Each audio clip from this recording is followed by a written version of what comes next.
Okay, we're recording now. Evening, everyone. Thank you for joining us. So delighted you could come along, because Dennis is just the most lovely man. If you heard my video this morning on Facebook when I was talking about him, and when we met, it was probably about either 2011 or 2012 at the Lovability with Robert Holden. It was. You and Karen were there. So yeah, and when I didn't say this on the video this morning, but I meant to, when I showed Renee a picture of Dennis, she looked at him and said, "Oh, my soul knows him. He was an Egyptian god." And but you actually knew she felt that, really did, you know, because she does Akash readings and everything. And yeah, it was genuinely, I felt she genuinely meant that. So it was lovely. So I just introduced Dennis for what we're talking about tonight. What is your life purpose and what's stopping you from achieving it? In this experimental interactive session, Dennis would like to help you to get out of your head and find and hold your center, develop your intuition, link into the non-local field and create a mind group, help each other to explore your personal missions, look at what is stopping you from achieving it. Yes, sometimes we can be impeded by our goals, by external circumstances or timing, but often it's an internal resistance that's not only initially stops you from getting started, but also can sabotage your success once you get going. During this session, we will look into these internal obstacles and see how we can turn them into our allies.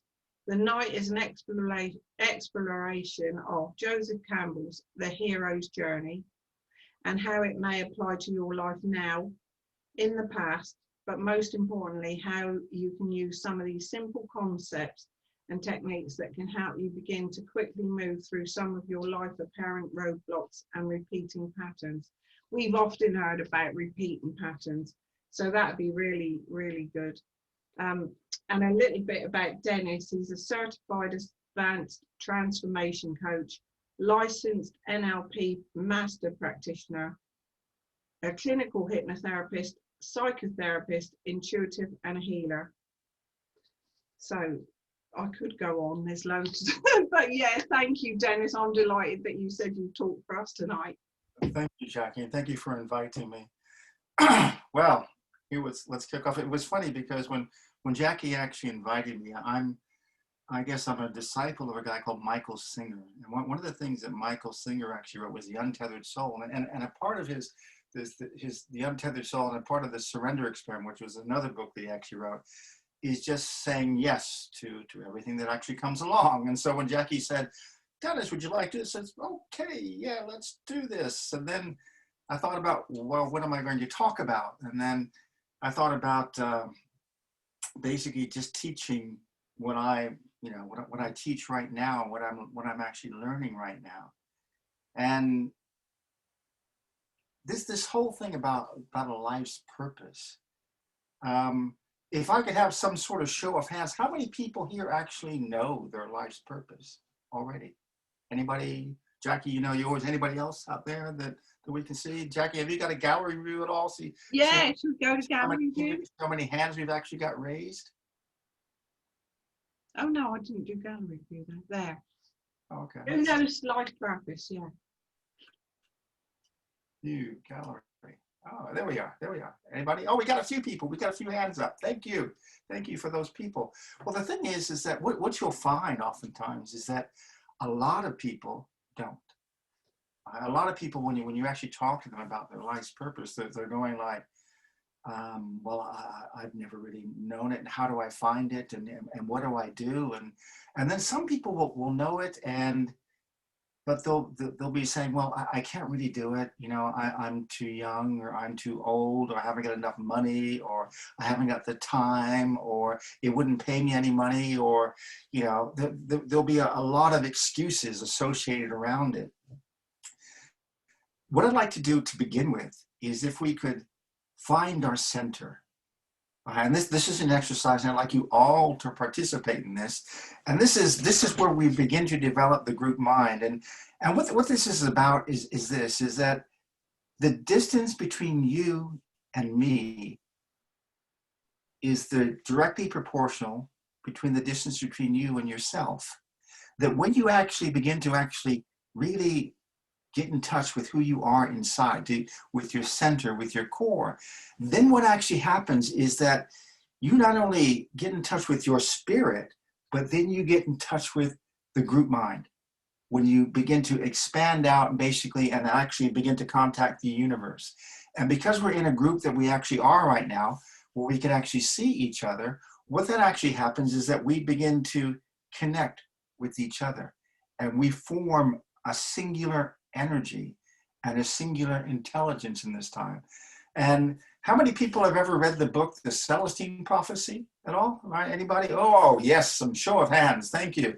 Well, one of the Celestine Prophecy, one of the key proponents is about energy, right? That everything is energy. Everything in the entire universe is actually energy. And we share this energy with each other. And you will have all actually experienced this when you met people that you suddenly, really liked, or maybe people that you just brushed past and didn't like. You just felt their energy and said, oh no, I need to avoid those people. You've been around people that you would call energy vampires, right? It was that whenever you actually sit down and you speak with them, it's like, oh God, I feel really drained every time I actually have a conversation with that person. Or you're around other people, basically, you feel really enlivened when you're actually with them. You feel stimulated. We're all walking around in a sea of energy, basically. That right now our auras are just beaming off of us. And as we begin to tune in to each other, what's actually happening is that we're forming this energetic mind, right? And if you think about the book Think and Grow Rich, one of the things that he actually did was that he would form a hive mind with people basically that had passed, and even imaginary people and people that were currently present. And that's just basically linking into the intelligence around us. So right now, putting everything aside, what I'd like you to do is to focus on the soles of your feet. Now what we're doing is we're getting you out of your head. Most people spend all their time thinking. They're all the time up here, right? That ding is going around and around and around, right? And it's reacting to this and it's reacting to that, and they're all the time up in their head and they're overthinking and it's blah, blah, blah, blah, blah, blah. And it just goes a bit crazy after a while. So by taking our attention and putting it on the soles of our feet. Now, what I'd like you to do first off is to focus on the heel of your right foot.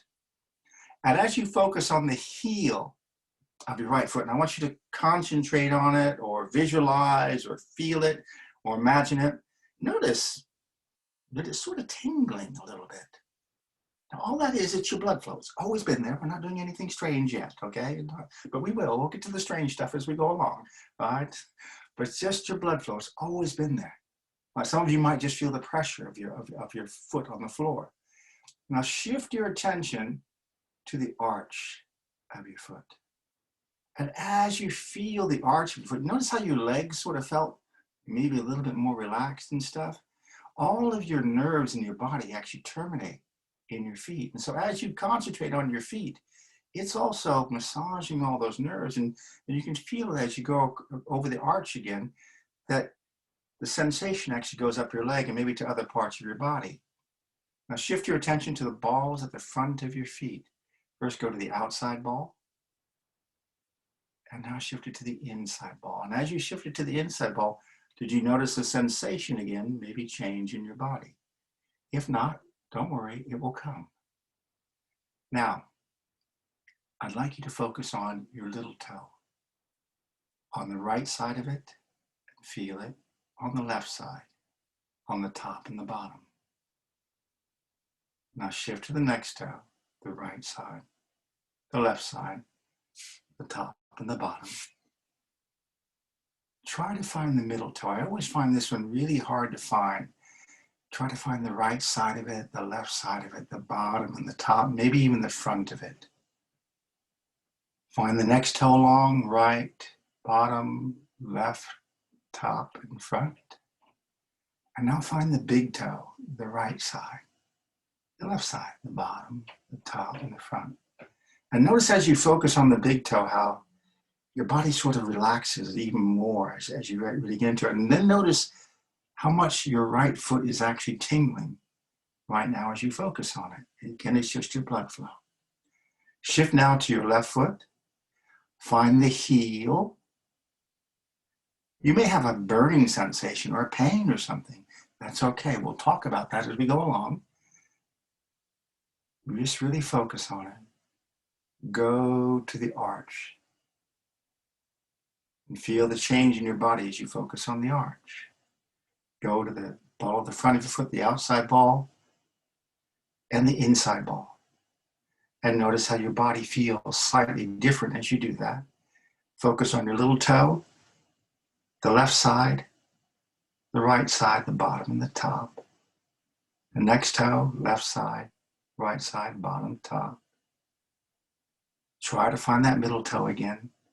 The left side, the bottom, the right side, the top, and the front.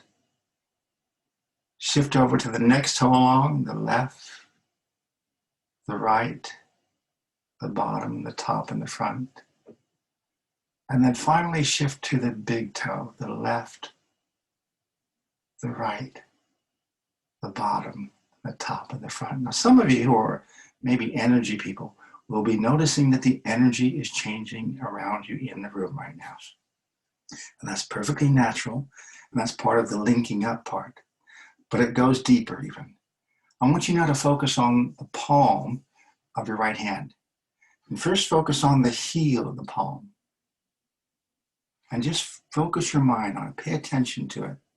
And as you do so, you may feel pain. Pain is just energy. It's just energy. It's energy that's been there for a while. Or you may feel tension. Tension is energy. Or you may feel just a feeling.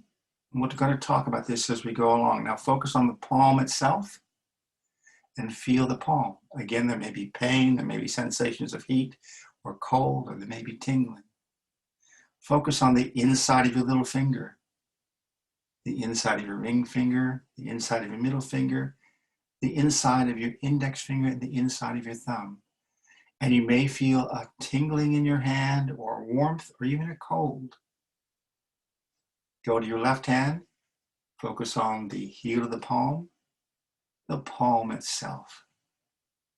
The inside of the little finger, the inside of the ring finger, the inside of the middle finger, the inside of the index finger, the inside of the thumb. Now we're going to take it a little bit deeper right now. So your hands should be fairly tingly.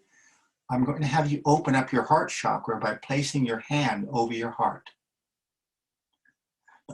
Now, most of you should probably understand about chakras and things like this. And if you don't, we can ask questions later on and talk about them.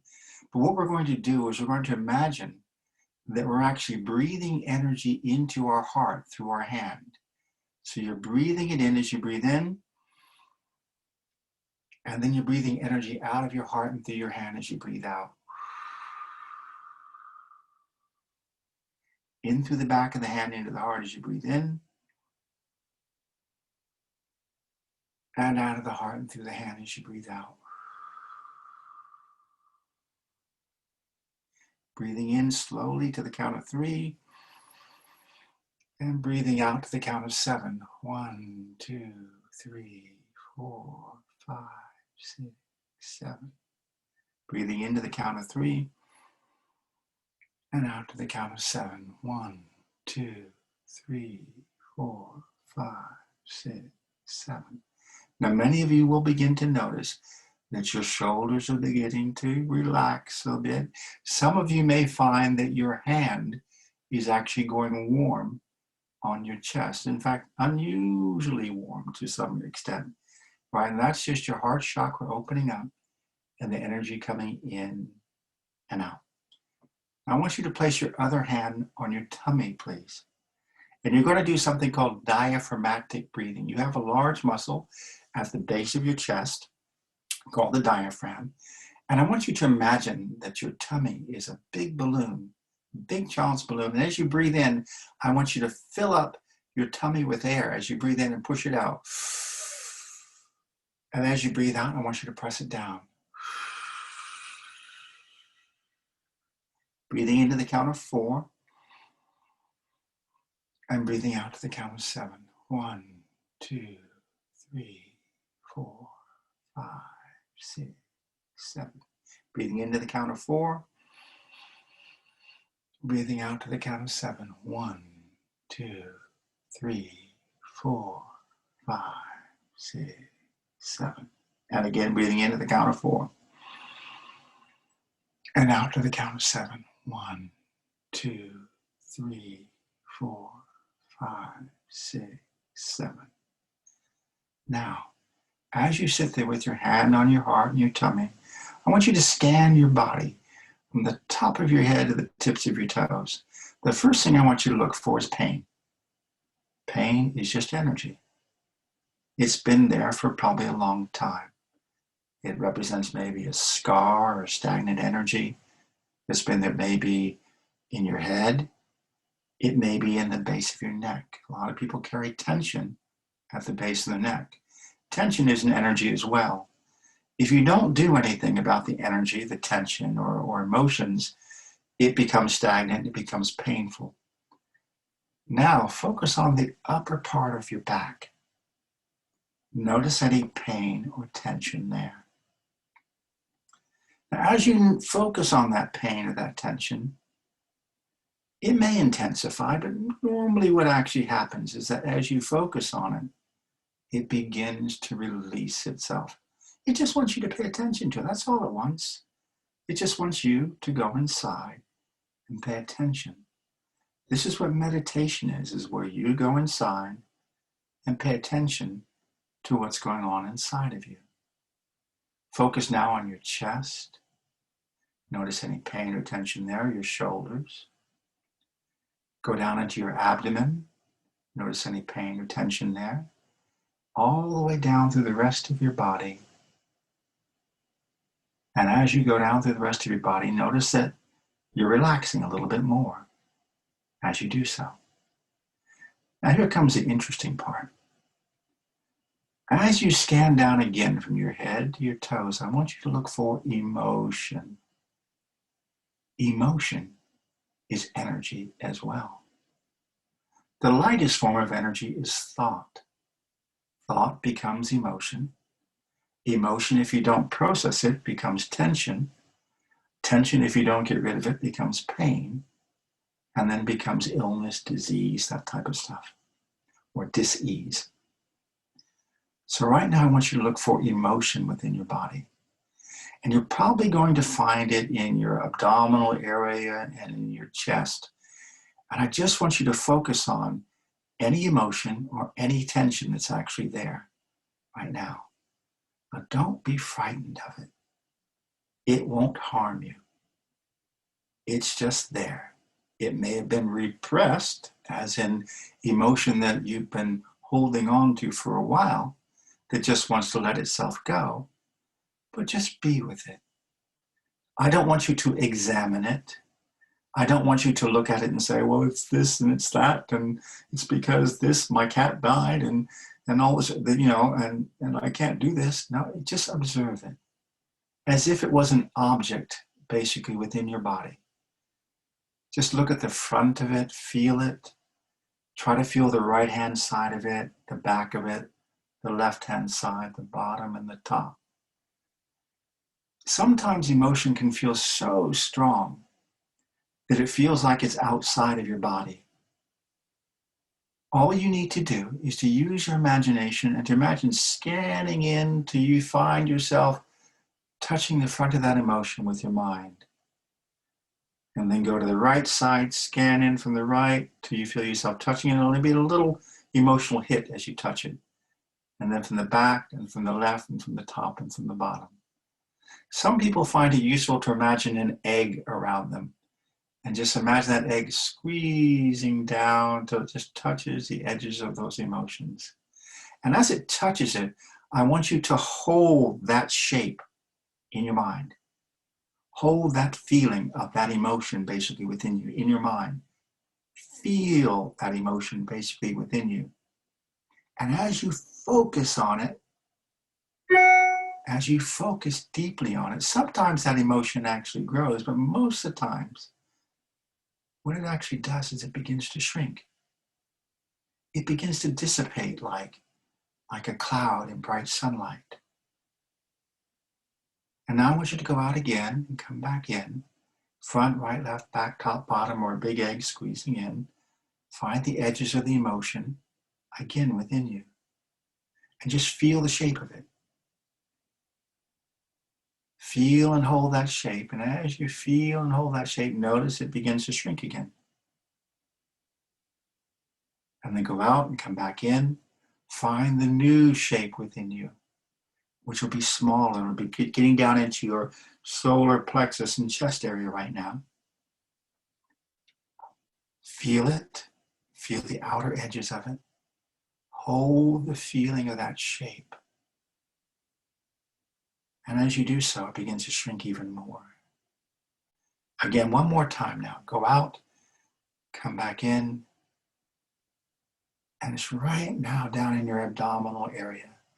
And you probably feel like your hands are really tingling now because basically your energy is really up as you slow down your mind. And I want you just to focus on your abdominal area. Now, this is an important step along the way. Right now, we're linked in. We're actually linked to each other. And some of you, like I said, who are energy people can possibly feel it. But what I want you to do now is that this is your center.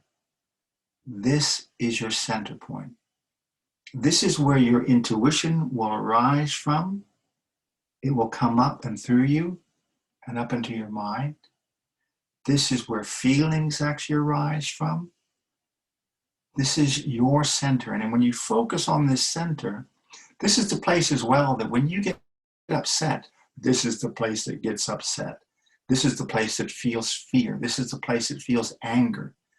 That rises from this area and rises up through your body.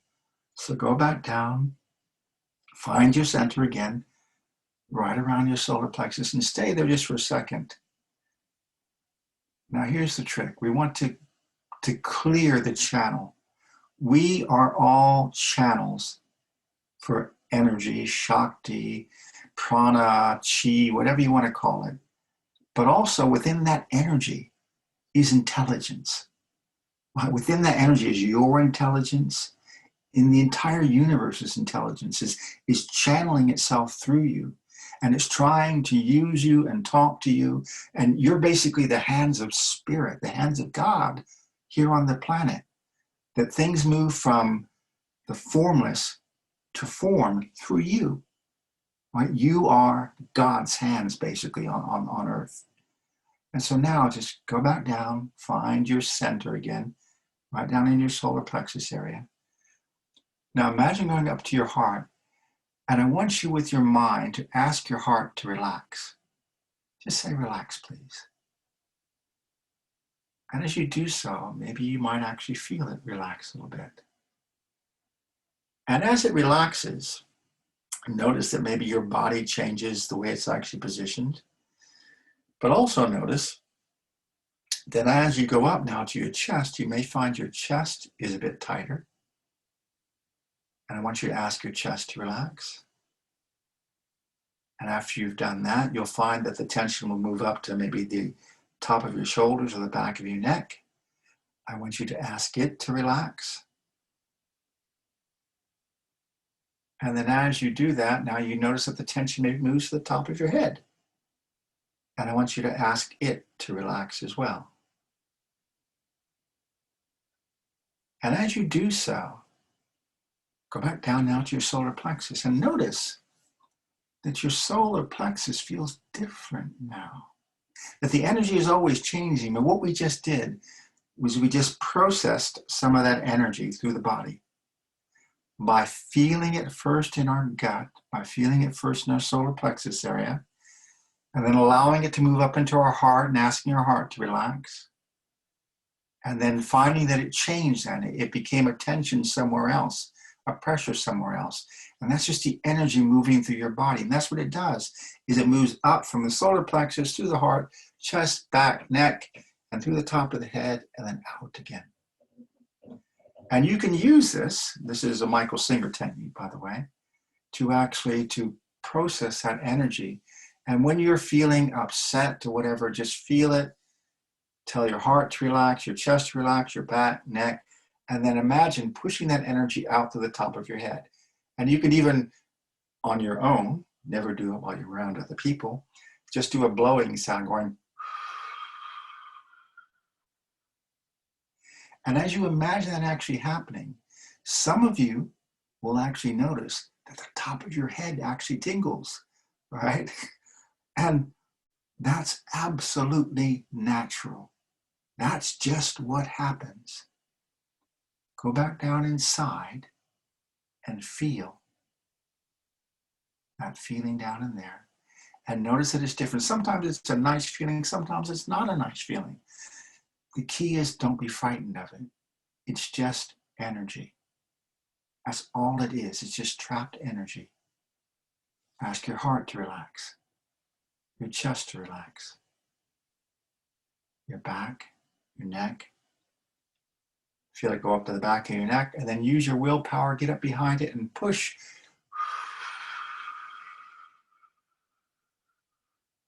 And imagine spirit carrying it away in wheelbarrows or truckloads or train loads or whatever you actually want as it's carried away from you. Now go back down inside and notice how you feel inside in this moment. And in this moment, you probably feel a little bit lighter inside, just sort of, ooh, I don't feel so much pressure now. I feel sort of nice and relaxed. Can we have a show of hands of anybody who actually feels more relaxed? All right, yeah, oh, good, excellent, very good. Okay, you're all doing very, very well. Now, I want you to come out of this, please, and I want you to shake your body. Just a little bit like this, please. Just shake, that's it. Oh, yes. Now, there's a reason for this. Right? Have you ever seen the animals in the wild and the gazelle that's being chased by the cheetah, right? And the cheetah grabs it, and then the gazelle stops and keels over, right? Or it gets away, right? And when it gets away, right after it actually gets away, the first thing it actually does is it shakes its body, right? And the reason for that is because it's got all this cortisol and adrenaline and stuff going on in its head about how it just almost died, right? And if it goes around, for the rest of the day, it'll be paranoid. It'll be like, oh my God, lions, cheetahs, life is, no, I can't face it. It'll need, diazepam and all sorts of stuff in order to just get through life. And so what it does is it shakes off the energy. It just shakes it right afterwards. And then it goes. And it's able to go back to, to eating or whatever, right? Or nursing its wounds or, back to doing whatever it was actually doing before. So you've always got to shake it off. Now, these are techniques for you managing your emotions, right? You feel them, right? Relax, push, relax, push. Sometimes you have to shake it off, right? But these are things basically that you should do what Stephen Covey actually advocated, that whenever you learn something, teach it, right? That these are techniques that maybe your kids or your grandkids or whomever actually could use as well, that when they're trying to deal with their GCSEs, or I'm actually working with a young man recently who's been a self-harmer, right? He's been cutting himself. And he was also going through all those GCSE stuff, and there's also issues with his, dad and all sorts of other stuff like this. But at the core of it, he's never learned how to deal with his emotions, right? He's never learned how to process them. And so these are things that may help you to help other people as well. So we're getting out of our heads, we're getting into our body, and notice how you feel inside right now. We found our center. This is the channel that I'm talking about clearing. Now let's go back and repeat this process, but this time we're going to go a little bit deeper. We're not going to do the hands and the feet. We just want you to go right back down into your center again. I want you to focus on the energy in your solar plexus right now.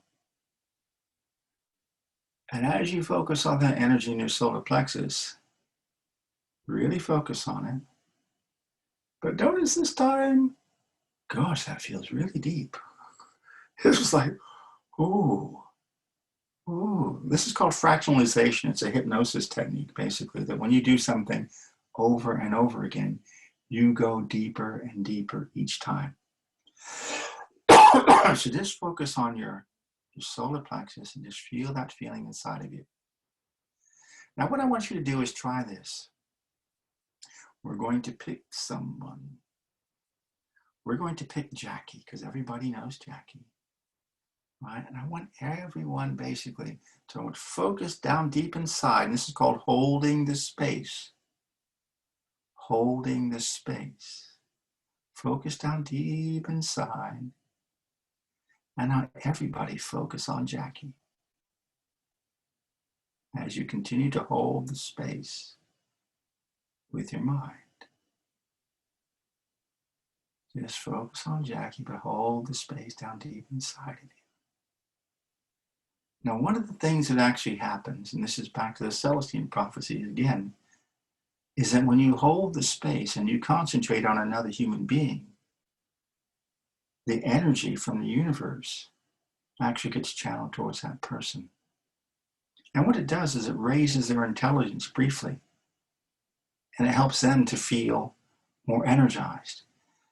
Anybody who's ever been a musician or something on a stage talks about the buzz of the audience, right? Well, that's them feeling that energy from the audience as the energy actually is concentrated on them, right? We transmit energy to other people as we actually focus on them. So let's talk about life purpose. Why did you come to the planet? Eckhart Tolle would say that you have two purposes. You have an outer purpose and you have an inner purpose. And the inner purpose is to become enlightened, according to Eckhart Tolle, which I sort of agree with that one. And the outer purpose is basically to serve the inner purpose. Okay, we got that? But we're all different. We are all different. Every single being in the entire universe is different. If you look at all the different faces on the screens right now, you'll see that nobody looks the same. Nobody was raised the same. Nobody had the same parents, the same upbringing, the same yeses and nos and challenges and ordeals and everything else that you had to go through. Each and every one of you is a unique channel for spirit coming through you. Nobody likes to do the same things. Some people love to clean. I'm not one of those people, by the way. But I have somebody with me, Karen, who loves to clean, right? She loves to do that. So it's like, that works. But if I asked her to public speak, it would be, no, she's not going to do that. She would immediately stall. But we all have unique likes and dislikes. And that's part of the whole purpose thing. But the purpose shows up in lots of different ways. Now, there are minor ways that it actually shows up. There'll be in things like that maybe you feel passionate about. It may be a small, I remember meeting a young lady once. I was at a Tony Robbins event. And as we would go to lunch each day, what she would do was she would pick up all the garbage between the event and the store that we were actually going to. And that would be basically her purpose. And so, I would join in. We'd pick up all the trash and put it in the bins and stuff like this. But she saw that as her purpose. And that may not feel like, like earth-shattering or whatever. But one of the studies that they actually found out was about crime. That when neighborhoods are left to decay, when people put graffitis on walls and when they allow the trash to accumulate, what actually then happens is that crime actually goes up. in that particular area. But one of the ways that places like Philadelphia and New York actually reduced crime was they actually concentrated on busting graffiti and cleaning up garbage immediately. And so what they did was they just went out, and whenever they saw graffiti, they would wipe it out in that one night, and crime went down by 15%, simply because they basically made it a nicer place to live.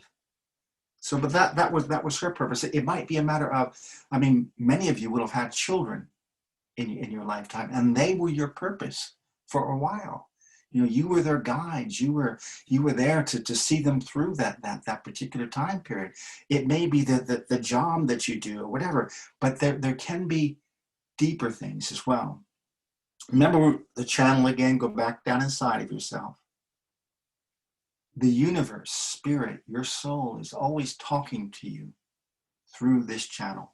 It's always talking to you. Now, the question is that, are you listening? And it may actually talk to you and it might say, actually, pick up that bit of garbage over there, right? Because you're upset about it, or you just feel that you should do it. Now, if you don't do it, then your spirit goes, okay, she's not really listening, or he's not really listening. Why should I give them messages? You know, if they're not gonna pay attention, you know, then I'm just not gonna do it, and that causes problems. But it's these little things, these little intuitions that actually come up. How many of you have ever been in a conversation with someone and felt in that moment that you should say something, but didn't say it? Right, but held back. Oh yeah, we've all done it. We've all done it. Yeah, you know, for whatever reason, you know, because we didn't want to be embarrassed, because we didn't want to upset them, right? Whatever it happens to be, we held back our truth. We held back that's something that was down deep inside of us. Now, there's several truths here, right? There's several voices here. We've got the voice in our head, you know, that voice that's nagging away and stuff like this. And oftentimes you'll find that's oftentimes the voice of a parent that was actually there, that was critical of us, or some our teacher or somebody. That'll be that voice in our head. And that voice is often critical. This voice is also called the still small voice within, is a feeling. Sometimes it's very subtle. It can get louder sometimes. If you don't listen to it, it gets louder. If you don't listen to it, sometimes it slaps you. Yeah. Right. You know, you've experienced these things where you've maybe gone around a particular problem a few times, right? And it's sort of, you didn't get the lesson the first time, and it came around again, and it got a bit deeper, and it came around again, and it got a bit deeper, and then finally it slaps you. Or maybe you were in a job that basically, yeah, it paid well, but it really was destroying your soul.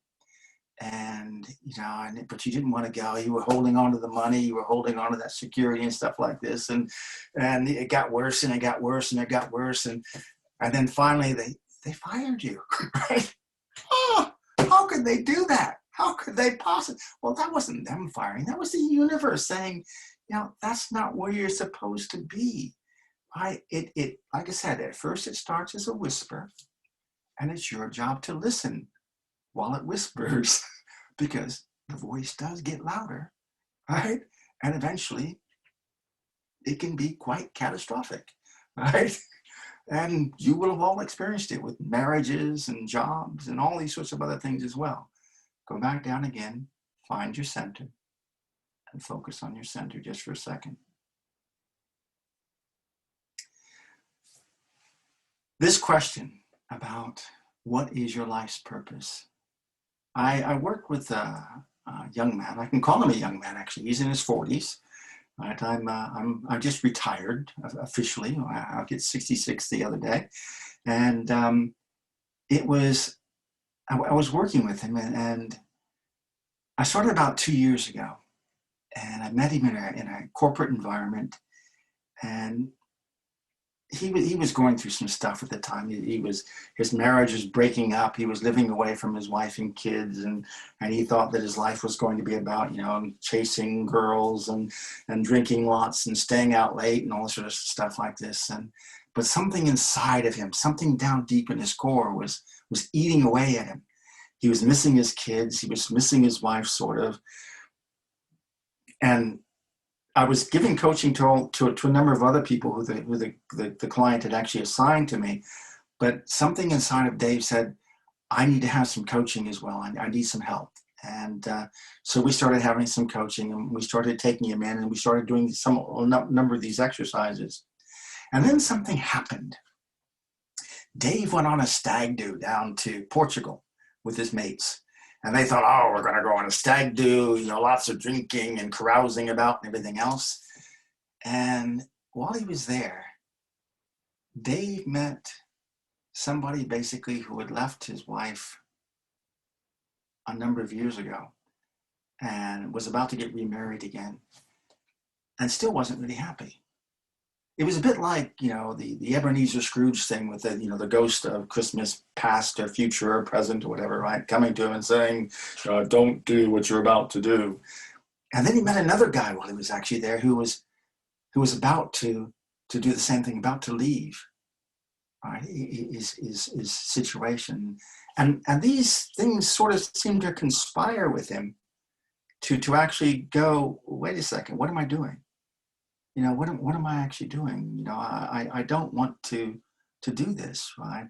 Down deep in his soul. And so what he did was basically, he said he talked to these people, he saw what was going on, and when he came home, he went back to his wife and family. Now, Dave was not a spiritual person, right? If you said woo-woo to Dave right at that time, he would, he'd give you the eye roll, that you get from people, probably from your kids or friends and stuff like that. The eye roll. Oh, God, there they go. Right, they're talking about that woo-woo stuff again. Right? Yeah, okay, I see it. Yeah, you understand that. And, but he was willing to play along. And so our coaching actually stopped and after a bit, and then Dave decided he wanted to leave the company because it really wasn't working for him there.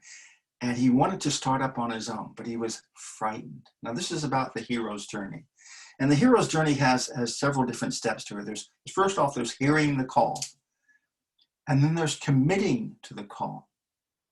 All right. Oftentimes when we hear the call, we refuse the call. We go, oh no, I can't afford that. Or, oh no, that's too scary. Or I'm too old, I'm too young, right? I haven't got the education, right? That's too hard. Right? We back away from the call. We refuse the call. But the call is still calling to us. Remember, it comes up as a whisper, but later on it can become a slap. Right? Once we actually get past that refusal, then there's crossing the threshold. Crossing the threshold often involves surrendering. It involves basically turning yourself over to the universe and saying, okay, I haven't got a clue as to where I'm going, but I'm going to trust. And I'm just going to trust, and I'm going to get out there and do this. Right? And that means stepping out there. And so Dave did that. Dave stepped out there. Another step along the way is finding guardians, right? People who will help you along the path. Another step is the demons, or the obstacles. We can call them obstacles, but we can also call them demons. Or as soon as you actually step on the path, there's going to be things that arise, problems, challenges, things that are going to scare you, things that are going to seem insurmountable at the time, that are going to feel like car wrecks that are actually happening around you, right, as they're actually coming towards you. But you survive them. But not only do you survive them, but these challenges, these obstacles, these demons, these walls that you come up against, they change you. They transform you into the greater person. You become something else through facing them. They're not something that you need to run from. They're not something that you need to be frightened of. They're there to help you. They're not demons. They're actually, right, helpers. They're actually guardians in disguise. But you're looking at them like, oh my gosh, I can't do this. I can't face this. You know, this, you know, bankruptcy, whatever it happens to be, right? Whatever it happens to be, you've heard the term, it's all good. It really is all good. It may not feel that way at the time, right? But feeling is just perception. It's just you perceiving it as either good or bad. Each of you now, look back at your life. You will have been through stuff. Each of you will have faced different challenges in your life. As you look back at those challenges, did they help you? Were they things basically that you grew from? Were you glad that you got divorced from that person that you didn't really like anyways? Where your life was miserable and you just felt like, you know, you wanted to die all the time? Hell yes. But you had to go through that, didn't you? You had to experience that experience. Otherwise, you wouldn't know the difference between something that was really good and bad. You had to experience that to grow. They were a gift to you. Yes, that doesn't mean call them up. That doesn't mean let's have coffee. Let's start this. No, that doesn't mean that. That means you can say thank you for the experience, right? But then move on. Right? But they were necessary at the time. And then what actually happens is that once you transformed through the experience, your job is to return home to your friends, to your family, to wherever it happens to be, and to share your experience, to help them to grow, to overcome, to go through similar things, and they will. And this journey, this hero's or heroine's journey, is a story basically. Joseph Campbell actually went back and he looked at every single story and myth throughout human history, whether it was female or male, it didn't really matter, that this same theme was in every single story, all the way through. This hearing the call, being frightened of the call, and then finally giving in and saying, okay, surrendering, coming up against the demons, being transformed through the process, going through the fire, even death, right? Maybe not physical death, maybe some it was, but not physical death, but emotional death or the death of the ego. Right? And as the ego got burned away, the soul emerged. You know, you were cracked open by the fury of whatever experience that you were actually going through. And the soul emerged and you became a different person. Now with Dave was, you know, nice guy, but fairly materialistic and stuff like this. And when we began working together, we were doing more and more woo-woo stuff. And I got him meditating. And this was, remember when we were first going through lockdown and this type of thing? Well, Dave became a meditator during the first part of lockdown. And I must admit, I was jealous of him because he was so happy. Right? Every time we go on the call, he was just like, you know, Dennis, I haven't looked at the news once, right? Or any of this sort of things. I'm just staying home and I'm meditating and I'm doing the job. And what we found was that his happiness was just carrying him through. Now he had started up his own business and this is normally a really stressful time for people. When they start their own business and they're out there trying to make it work and all sorts of other stuff. But Dave was doing the meditating and he was listening to his guidance and he was doing what his guidance said. And he was staying away from all the stressors, the news and all these sorts of other things. And his business began to flourish. And his goal at the time was to get rid of his debt. He was like 40,000 pounds in debt. Right? Depending on what story, sometimes he says 50,000, sometimes he says 40,000. He was in all this debt and life was just really, really difficult for him. But his goal was to get rid of the debt. But then something happened. Something happened was that he got rid of the debt. His desire to keep going forward diminished. Or that he lost his drive. And he began to just sort of wander around, you know, as the debt got lower, you know, got down into the, you know, the 14, the 10, he was like, Yeah, and he was losing his way. And so then we had to have a conversation to actually find out what was the real driver in Dave's life. And we had a conversation one day about his childhood. And in his childhood, he had contemplated suicide. To the point where he was there with the noose and the whole thing and was ready to do himself in the closet. And anybody who's experienced that, I'm really sorry. I've worked with a number of people who basically on that side of life and on this side who have experienced people who have committed suicide. And which is another story, right? When you're followed around in the middle of Asda by someone who's committed suicide, whose mother is actually coming to actually have a reading or something like this. It's really strange, right? Well, they show up a couple of days beforehand and you're going like, what is this? What is this? And yeah, and it's an odd experience, but never mind, we won't go there. So anyways, this experience of him almost committing suicide had really, stuck with him, from his teenage years. And so what he actually found was that we started talking to him about him supporting some charities. And the one he was drawn to was Mind. And he went to Mind and he began talking with them and he became an advocate for Mind. And suddenly his spirit for his desire for his business again just took off. It just took off. It was like, oh, just renewed, refreshed. He was just like, wow, I've got all this energy now. I feel like I've got a purpose and a reason and things like this. And so his purpose was being revealed to him as he actually went along.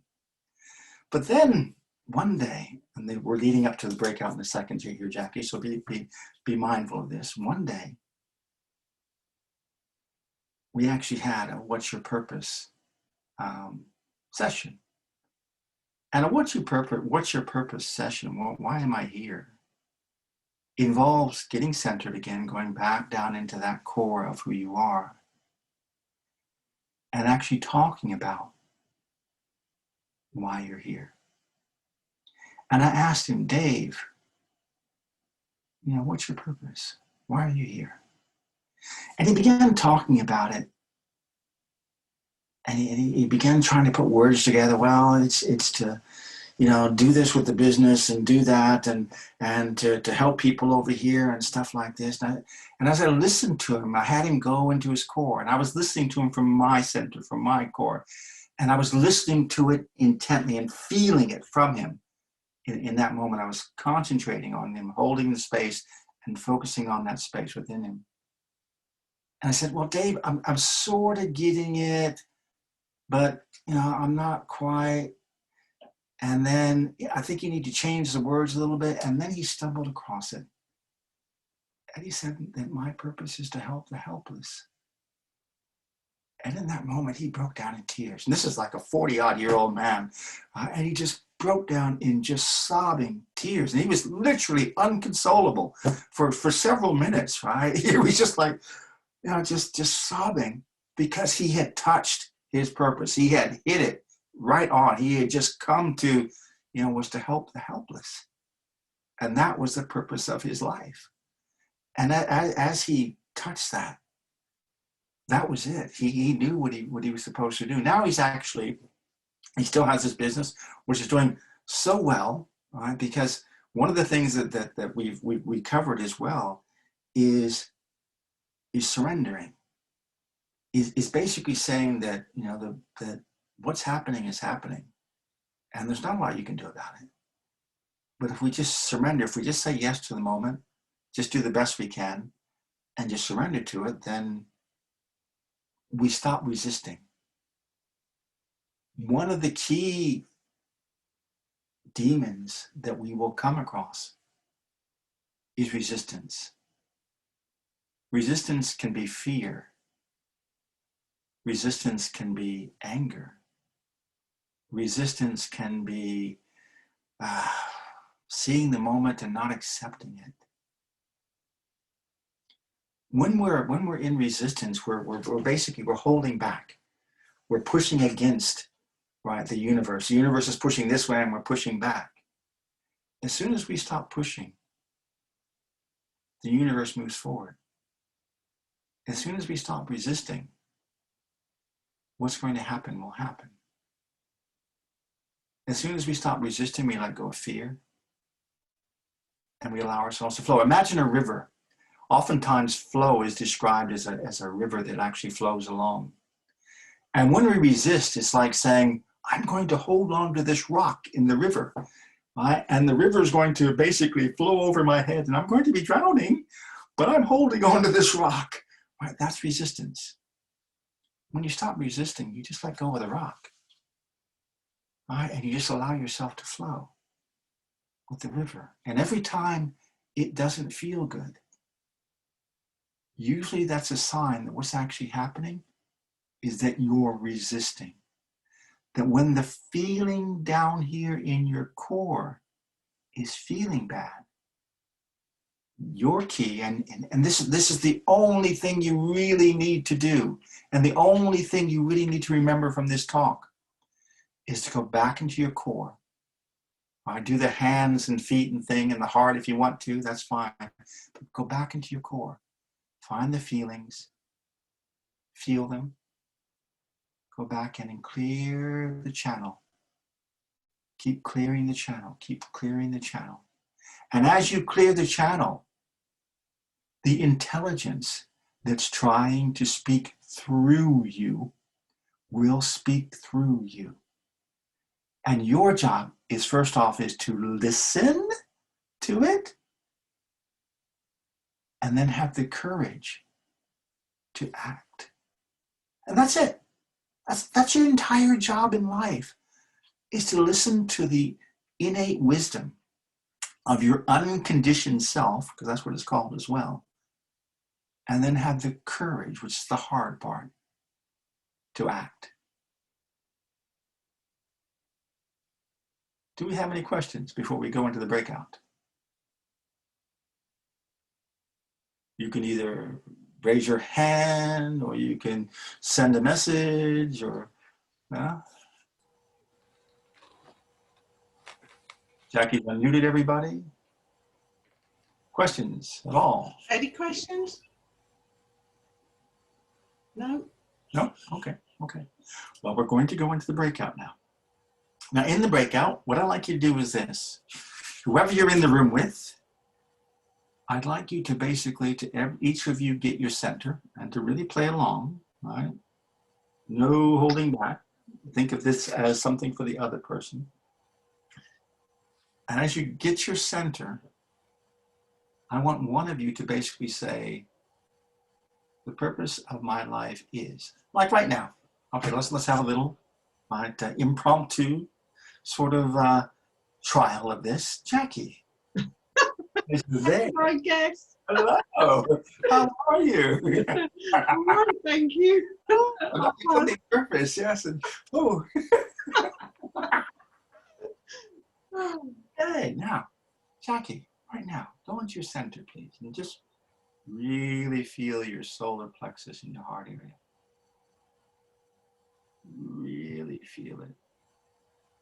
And the first thing I'd actually like you to do is to, from down deep within you, feel that area. And tell me what that area is saying is your life's purpose right now. The words coming, connection. Connection. Okay, go back down in it again, please. Now, as you say that word connection, I'd like you to slow it down. And I'd like you to feel the vibration of your voice right down in your guts as you say connection. And tell us more by slowing your voice down and feeling it down in your guts right now.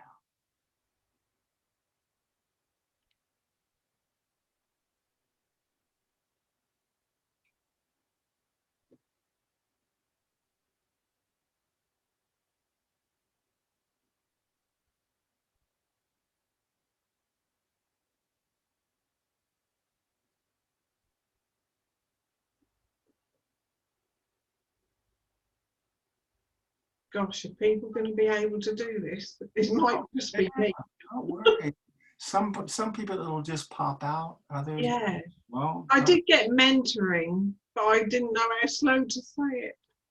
okay. Go ahead and just say it right now. What do you feel down inside is your purpose? But say it slowly, please. Well, the word called mentoring, which not really, but that's the word that I got. Okay, what does that mean to you, please?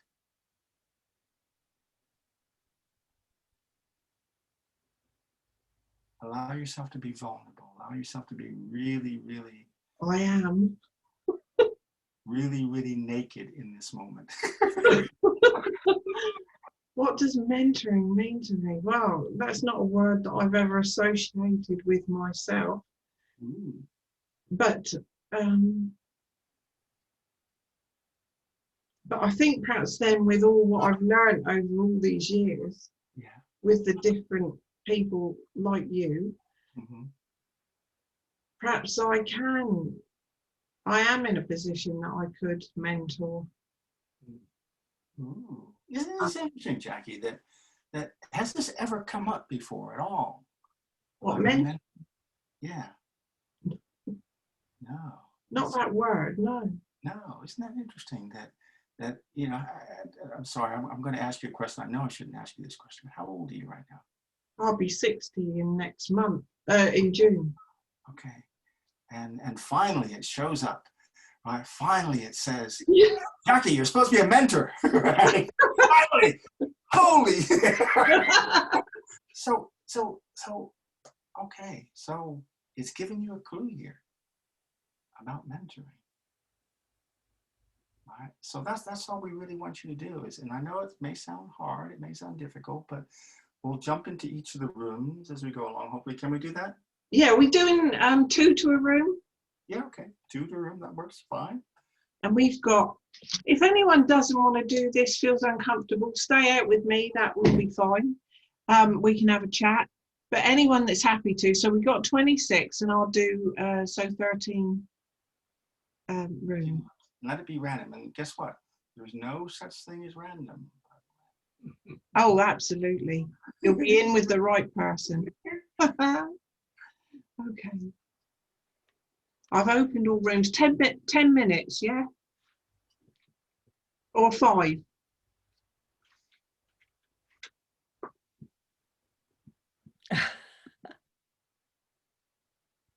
Oh, Dennis has gone as well. Hello, Patricia.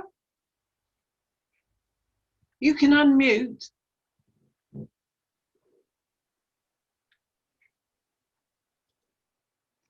Breakout room 12 asked for help. We're together. We're both in room 6, are we? If you just, if it says join a breakout room, then you just click that. Yeah? Yeah, I have done. Okay, I'm going to join into 12 just because they're asking for some help. But then I'll come back. Sue, were you in on your own? You're on mute.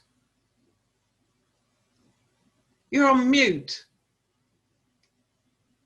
Yeah, I'm here now. Yeah, nobody. There wasn't anyone there. I've just got the bottom half of you, Jackie.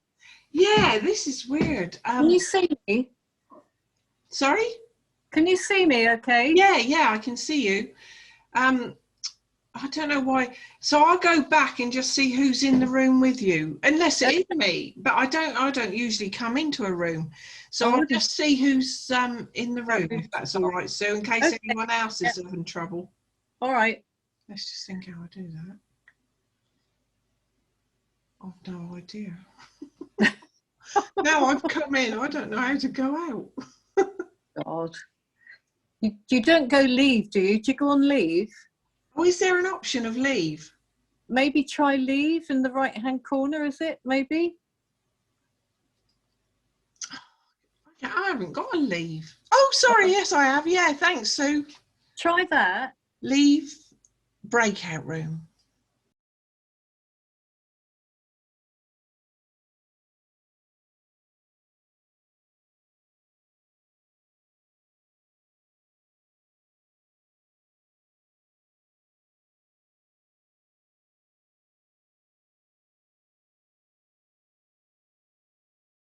muted. Are we all not wanting to go in a breakout room? Or... Hey, there was nobody in there with me. Oh, so Sue said that as well. So let's look. Will it come up again? Here we go. Because Sue wants someone in the room with her. Sue Gray. Oh, that's very odd. Oh, So, did you not have anyone in the room, Patricia? no, Oh, wonder why that's happened. I don't know. I've never done this before, so I wouldn't really know what to say. Oh, did it come up saying, do you want to join this room? Yeah. Yeah, It room came up- 5. They did come up, do you want to join? And I joined, but then Yeah, nobody else joined. Okay, Was that so room- that was Patricia. room 5. I'm here. I don't know if that. Are All you right, in the? I'll move. Oh, hi, Sue. You've come back. I'd come back because it was no one there again. I'm so sorry. I'm not really sure what to do here, because there's so many that have not joined. So it looks like Joe's in on his own. Oh,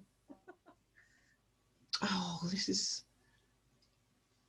right. We've got Annie not joined and Marie. Shall I see if Annie and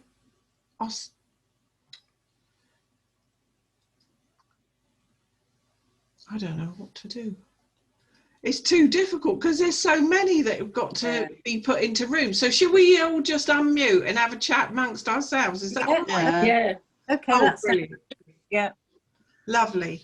So when I was put in that dreadful position, did anyone else feel that they got any words come to them? No, not really. But I thought that was a good one though, Jackie, for you. Mentor. Oh, I do. I agree. She's a great mentor. Brilliant. Yeah. Yeah. Gosh, I was on the spot there, or I felt I was. But yeah, what a funny thing that would come to my mind. Yeah. It seems a natural progression though, maybe for you. Yeah, I think. Yeah, I agree. gosh. So did you get anything, Annie? Well, I didn't really get any words, but what came to me thinking about it was, I know this sounds really weird, but I feel that my purpose is to come here to understand a bit more about spirituality, so that when I go back to where I came from, I don't have to come down here and do it again. Oh, that's a good one, really. I mean, because it says we got free will, whether Joe's asking me to go in the breakout room because he needs help. So I'm going to ask, I'll just quickly go. If you carry on speaking to each other, Leanne and Marie and Annie, or Anne's iPad, if you want to unmute anyone that's not gone into a breakout room. I am sorry, I don't know why. So Joe. Yeah. Hi. Do you want to come out of the breakout room? I don't know how to work it out because there's so many that haven't gone into a breakout room. Oh, well, I was in there by myself. Yes, and so many, Sue was, so a lot have come back because they didn't, I don't know what, it seems too much to try and work out who I've got to move them to. No, yeah. And So this, sorry, Joe. no, that's all right. And I this, think if we'd gone to 4 in a room, it might have been better. yes, 2 was probably a bit much. But as I've got another Zoom, anyway, I didn't want to leave because it was so interesting, and I wanted to stay because, are we on our own? I mean, Yes. I just felt so sorry for you. I didn't think that was appropriate. They put you through that, but I know, I was on the spot one night. no, Oh my God. I know. Yes. So I think what I'll do then is I will. I'll go to. This is recording still too. I'll go to my other. Oh yeah, it is recording, isn't it? Yeah, I've got to go back and do that. So I said I'll just pop out, tell you to come back with us. But if you're going anyway, Yeah, I'll go. Okay. you'll see the rest of it tomorrow, yeah? Yes. Hopefully Okay. not this. Sorry, Joe. No, that's all right. Okay. Just apologize to him for me. Yes, and I'll just pause this recording now. Mute yourself as well if you wouldn't mind, right? If you want to say anything. We began to talk about, you know, what was her purpose, right? And Jenny, you know, said that, well, that my purpose is to have a child, right? And then immediately what she said was that, yeah, but. You know, which is like the, you know, the hearing the call, right, but then refusing the call immediately. Yeah, but I'm too old, right? Didn't I mention that one earlier? You know, that I'm too old, I'm too young, I'm too this, I'm too that. And then she came out with another 2 yeah buts, didn't you, Jenny? What were your other yeah buts? I've got an 84-year-old mom and her twin sister, so obviously 2 84-year-olds that keep falling. Like my auntie keeps breaking things, my mum's a bit confused, and I spend my whole life looking after them, really. And that's sort of happened more and more sort of over the last perhaps 18 months.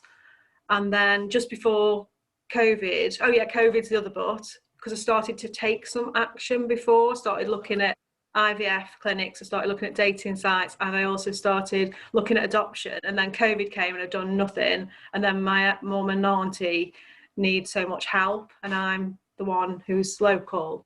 And I suppose, yeah, those are the buts. And did we talk about how those demons might actually be other things? And what did we say about those? Yeah, because you said, because maybe looking after them to elderly relatives, is sort of perhaps it's practice for having children, whereas I've never seen it like that before.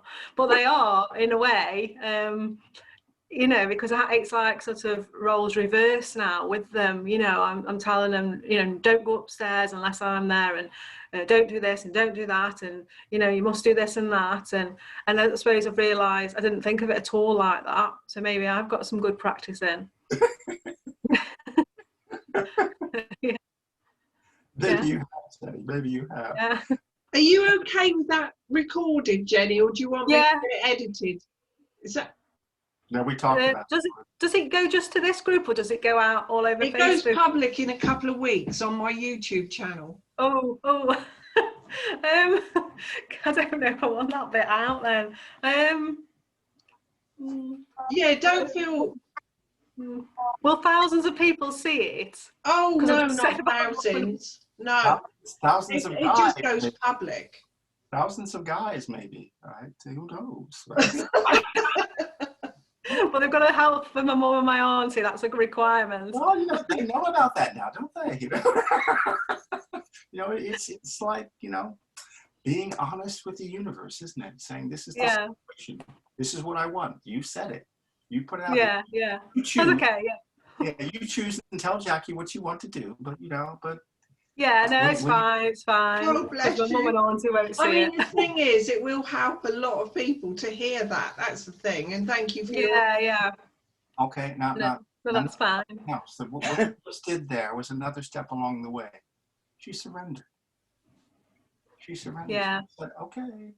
All right. I'm gonna surrender to the moment. All right. And it'll be interesting to find out, you know, how this story goes. So send us an email if something happens, you know. Okay. That, you know, but let us know. Yeah. Now it's 8:15, so I'm aware of the recording time things. Now let me bring up a couple of other things along the way as well. The wounded healer. All right.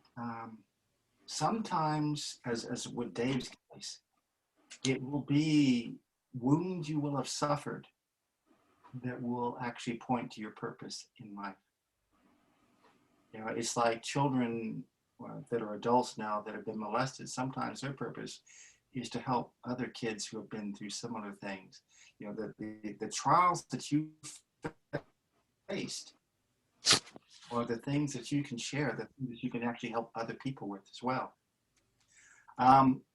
Things that we feel strongly about can actually be our purpose. Also, and note this too, things that frighten you, things that scare the heck out of you actually doing. These are really important things. Fear and excitement are two sides of the same coin.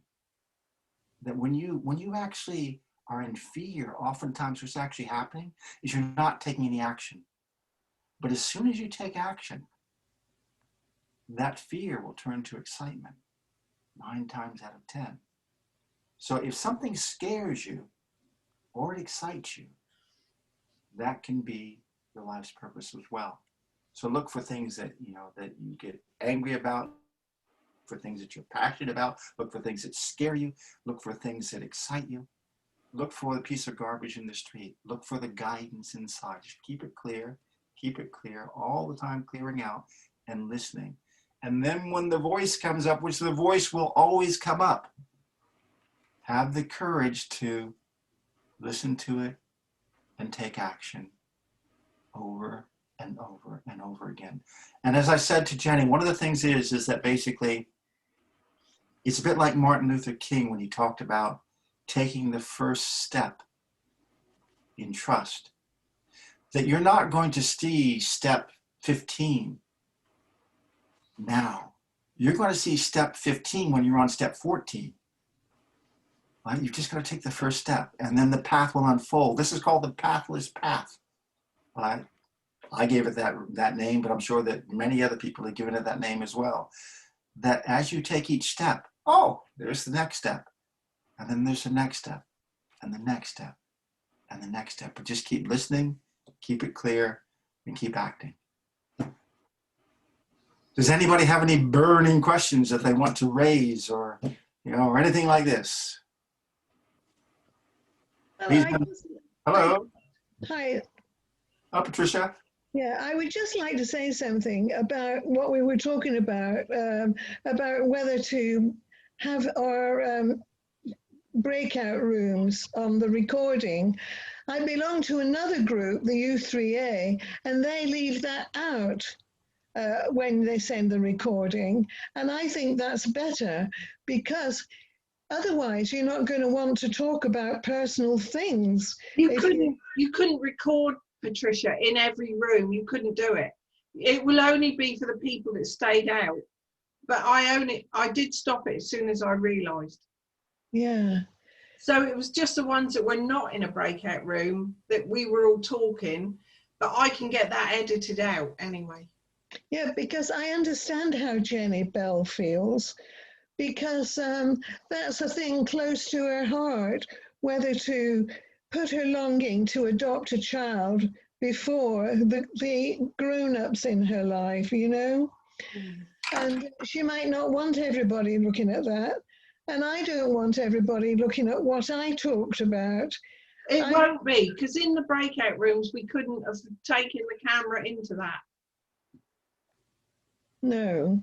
So that's absolutely fine. Yeah, don't worry about that. And I will edit out the first bit of what we all talked about that was not in a breakout room.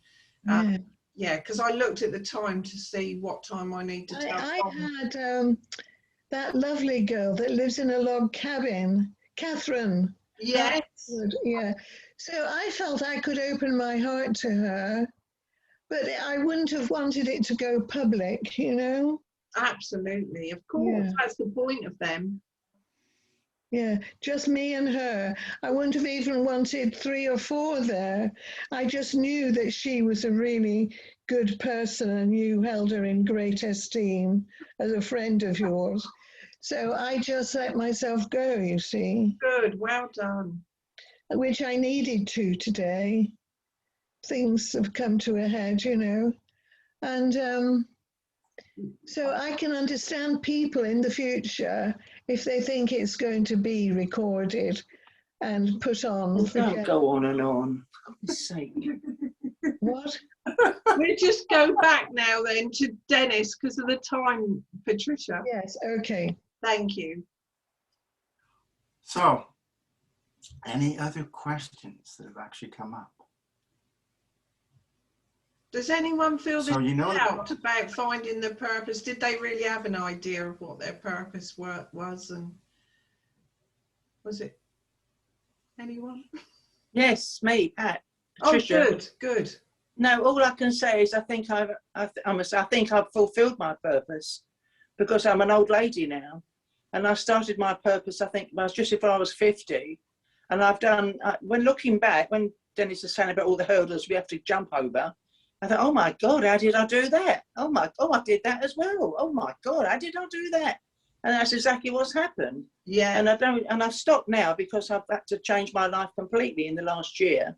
Not because of COVID, because of other things, but I'm very happy. But I still feel as I've got loads to offer.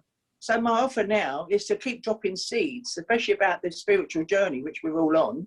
So I'm always telling somebody about that. They always have to hear that conversation, whether they like it or not. And because the idea is to be always like we all are. I can see us, especially you, Jackie. We're all authentic in the way we are. We walk the talk, and we don't put on the airs of grace. If they haven't got the white coat on or carrying a stethoscope, you know, we haven't got the hat on. We're just ordinary women. Yeah. We'll go out there and just say it as it is. And if they don't like it, tough titty. Thank you, Patricia. Well, thank you, Patricia. And if you're still on the planet, you still haven't fulfilled your purpose yet. Yeah, I've still got something. No, I agree. I've still got something really big to do. I've got to save the world. Exactly. But like you said, Dennis, I think when you look back, you do realise just how much you have been fulfilling your purpose without even realising it. Yeah. All right, everyone. Well, Can I just say something else? Sorry. No, I don't mind it. Honestly, I don't mind it going on to YouTube. That's fine, because I don't regret any time I spend with my mum and auntie at all, because I feel that that's my soul contract. So I suppose in a way that's my purpose as well. Yeah. So because I think compared to a lot of people my age, you know, they're living very different lives than me, but I am glad that I'm here to spend the time, you know, with my mum and auntie, and I live near to them and everything. So there isn't any problems with that, you know. I just want to have a family as well. Yeah, so, yeah, absolutely. It's fine. Thank you. Thank you for that. Anyway, thank you, Jenny. And Jackie. Yes. I actually think you're mentoring lots of people already. Yeah. Whether you it or not, and I think that was really, really useful for you. Thank you, Jan. Yeah. That was the right word that you came up with, Jackie. Mentoring. That was the right word. We all feel that about you. Oh, bless you. Well, when I stayed out of the breakout room, and the ones we were talking to, they all said that as well. So, Thank you. Thank you, Dennis. Thank you all. Value as a mentor. Oh, bless you. Yeah, so been really enjoyable. Thank you so much, Dennis. Thank you as well. Anything that comes up for anyone, Dennis, I'm sure you'll be fine. If you know, you can befriend him on Facebook. Is that okay? Yes. Yeah. Facebook, yeah. Instagram, LinkedIn. Dennis Lindsey. Yeah, Dennis R. Lindsey. Yeah. Right. It's my father's. It's an homage to him because of issues. And what else was it I was going to say? Oh yeah, and A Wonderful Life is your website, isn't it? Yes. A Wonderful Life, Dennis R. Lindsey, and that tells you all about Dennis and what he does. So yeah, very, very grateful, very enjoyable. Hope it's helped. And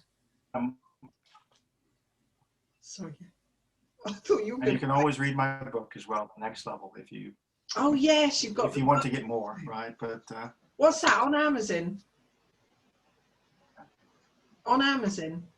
It's on Amazon. The Next Level. The Next Level. Yeah, brilliant. That's a couple of years ago you brought that out, wasn't it? It was. Okay. So next week we've got Franco De Nicola, and we saw him about 6 weeks ago, but he had so much to share that I did say, did he want to come again? Because yeah, very interesting what he talked about. So if you were there then, but I'll obviously be advertising that in the week.